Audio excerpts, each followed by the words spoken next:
പൊരുത്തക്കേടുകളുടെ പൊരുത്തമായിരുന്നു ഞങ്ങളുടെ ബന്ധം. കൊള്ളാം. സാരി ഉടുക്കുന്നതായിട്ട് ഇഷ്ടം, സമ്മതിച്ചു.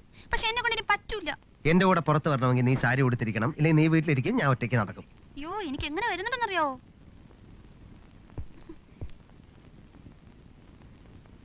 ചെക്ക്. കളിക്കേ. ഇങ്ങനെയാണെങ്കിൽ ഞാൻ കല്യാണമേ കഴിക്കത്തില്ലായിരുന്നു. എന്തൊരു ബോർ കളിയാ അത്. ബുദ്ധിയുള്ളവർ കളിക്കുന്ന കളിയാ. എനിക്ക് ഇച്ചിരി ബുദ്ധി കുറവാ. നിന്നെ പുറത്ത് കൊണ്ടുപോകണമെങ്കിൽ നിനക്ക് ഇച്ചിരി ബുദ്ധി വേണം. നീ എന്നെ ചെസ്സിൽ തോപ്പിച്ചാൽ നിനക്ക് 5 രൂപ തരാം. ഞാൻ തോക്കുന്നിട്ട് നന്നായിട്ട് അറിയാം. എന്നെ തോപ്പിക്കേ, 5 രൂപ തരാം.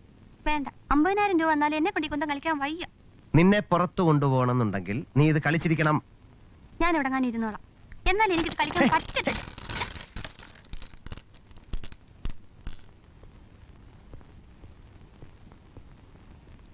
ഡോർ അടച്ചേക്കും. ഇട്ടിന്ന് ഇറങ്ങിട്ട് അടച്ചാ പോരെ? ഞാൻ ഇറങ്ങിയല്ലോ. കുറച്ചുകൂടെ കൂടെ നീങ്ങി ഇറങ്ങിക്കൂടെ? അതെന്തിനാ?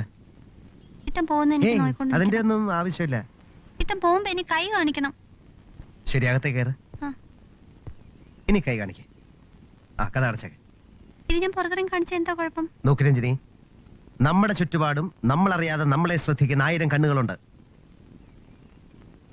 എപ്പോഴാണ് എന്താണ് അവരുടെ മനസ്സിൽ തോന്നുന്നത് പറയാൻ പറ്റില്ല. അതുകൊണ്ട് ആരുടെയും ശ്രദ്ധയിൽപ്പെടാതിരിക്കുക.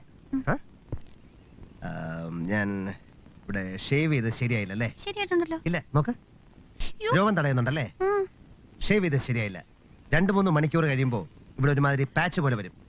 കാണുന്നവർക്ക് അത് മഹാവൃത്തിയുടെ. ഇത് പിടിക്കേ, ഒന്നുകൂടെ ഷേവ് ചെയ്തിട്ട് വരാം.